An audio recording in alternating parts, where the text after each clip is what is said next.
Well, I think we should be very concerned, but not overly frightened, because we need to do things now in concert with the rest of the world. China, the World Health Organization, tomorrow is going to make a big announcement about the outbreak, and we need to work together. So we need to be concerned, but not overly frightened.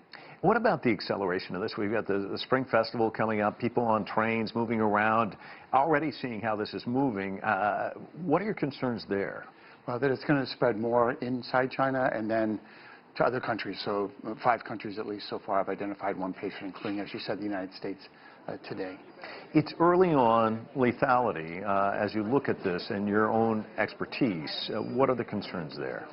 Well, that the lethality looks lower than it's probably going to be.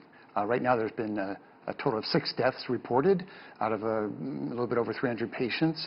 But I think the Chinese medical system and the doctors and nurses are doing a great job helping people that are very, very sick, including on breathing machines.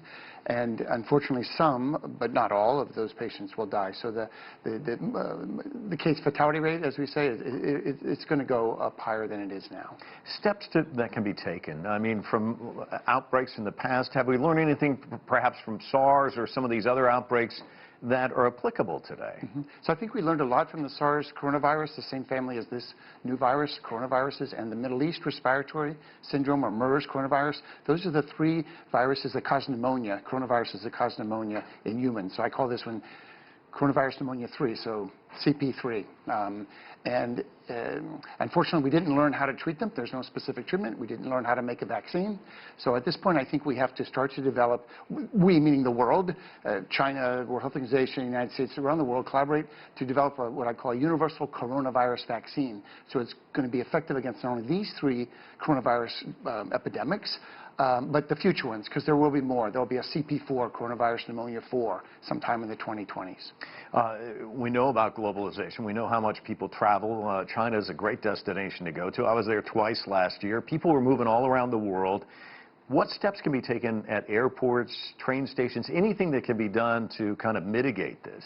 Yeah, so I think there are a lot of recommendations now by the Chinese government, public health officials, and certainly in the United States. Last Friday, the U.S. decided to start doing screening for fever and people coming in from Wuhan, at JFK, at the San Francisco SFO, LAX, and then today they added Atlanta, Hartsfield Airport, and the Chicago O'Hare Airport. But in addition, you have to educate people, like, what is this about? What is this pneumonia? If you develop symptoms and you've been to Wuhan or around someone who has a pneumonia who's been to Wuhan, or now potentially other places like Beijing, Shanghai, Guangdong, Shenzhen, then you need to contact health officials, which is what the young man in Washington State did after coming back from a trip to Wuhan. He became ill after he got back, and he contacted his healthcare provider, and he got admitted and isolated so he didn't infect anybody else. So education is important. All right. Well, thanks.